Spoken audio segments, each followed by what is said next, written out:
Hello mga idol. Nandito tayo ngayon sa Palayan mga idol. Sa mga taga-probinsya ng Masbate.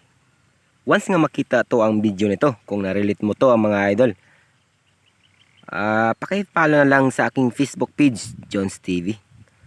So, dito idol, ang trabaho ni Jones TV ngayon ay mag-ano ng palay mga idol.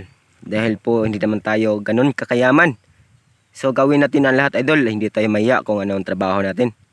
Ang importante idol, makakain tayo sa isang araw, sa isang araw ay 3 beses mga idol. So kailangan talagang magtiyaga tayo.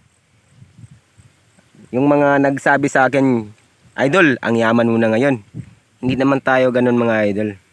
Ang sa atin idol ay magsikap tayo sa ating sarili upang naman tayo mabubuhay dito sa probinsya ng Masbate mga idol. So makita nyo idol, ito po ang gagawin ni Jones TV.